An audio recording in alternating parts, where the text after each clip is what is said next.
مجھے ایک ذمہ دار شخص نے بتایا جو محافل کا انتظام و انصرام کرتا ہے کہ ہمارے ہاں ایک پیر صاحب تشریف لائے تو ہم نے ان کو کہا کہ آپ بر وقت تشریف لے آئیے گا، لیکن وہ دیر سے آئے تو ہم نے ان کو بڑا زور دیا کہ محراب کے پچھلے جانب سے جو عقبی دروازہ ہے اس سے آپ اندر تشریف لے آئیے تاکہ تقریر واز نعت جو بھی چل رہا ہے اور پھر اتنے لوگوں کا ہجوم ہے تو آپ گزریں گے۔ تو وہ نہیں مانے، انہوں نے کہا نہیں میں تو ادھر سے آؤں گا،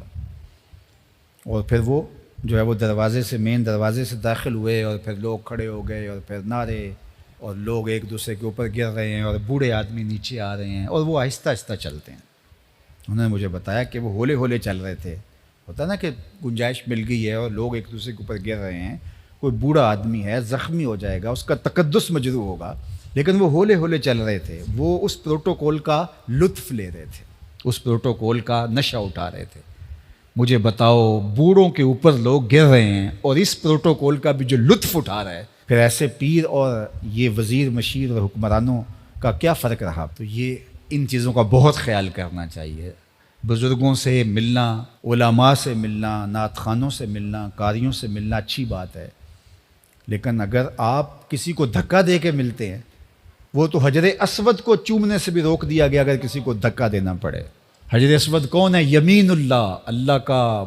دست راست ہے، اللہ کا دایاں ہاتھ۔ جو حجر اسود کو چومتا ہے وہ رب سے مصافحہ کرتا ہے، کتنی بڑی بات ہے۔ لیکن کہا کہ اگر رش ہے، کسی کو دھکا دیتے ہیں اور کسی کو تکلیف پہنچتی ہے تو آپ دور سے ہی اس کی طرف اشارہ کر کے جو ہے وہ استلام کر لیں، آپ رش میں نہ گھسیں۔ تو جب حجر اسود جو یمین اللہ ہے، حجر اسود کو چومنا رب سے مصافحہ کرنا ہے، تو کیا حیثیت بچتی ہے رضا ثاقب مصطفی کی، کیا حیثیت بنتی ہے قاری کی، نعت خواں کی اس کے مقابلے میں کہ آپ مسجد کا تقدس مجروح کر رہے ہیں اور پامال کر رہے ہوں، اور بوڑھے بزرگ روندے جا رہے ہوں، بچے روندے جا رہے ہوں، اور آپ آہستہ آہستہ چل رہے ہوں تاکہ پروٹوکول انجوائے کریں، یہ لطف لیں، کشید کریں مزہ۔ تو یہ بہت بری بات ہے۔ آپ اچھے مسلمان کے اچھے انسان بھی نہیں ہیں، آپ تو اپنے آپ کو شیخ المشائخ کہلاتے ہیں نا، زینت القراء ہیں، آپ تو طوطی پاکستان ہیں،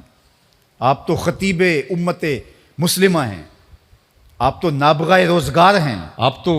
بہت بڑے ولی ہیں، اور آپ پتہ نہیں کیا کیا ہیں وہ القاب جو آپ کے ساتھ لگتے ہیں۔ میں کہتا ہوں آپ اچھے انسان بھی نہیں ہیں۔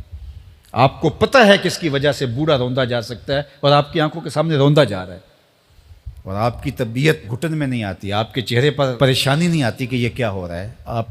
آہستہ آہستہ قدم رکھتے ہیں، جس طرح قدم دکھتے ہیں اور ایسے ایسے چلتے ہیں تاکہ اس کا زیادہ سے زیادہ لطف کشید کر سکیں۔ تو صاحب آپ کو گمان ہے، آپ کے مرید کہتے ہیں کہ آپ شیخ المشائخ ہیں اور غوث اثر ہیں، زمانے کے مقتدا ہیں، اس زمانے کے سب سے بڑے آپ ہیں، لیکن یہ آپ کے مرید کہتے ہیں، آپ کہتے ہیں، لیکن میں کہتا ہوں آپ اچھے انسان بھی نہیں ہیں۔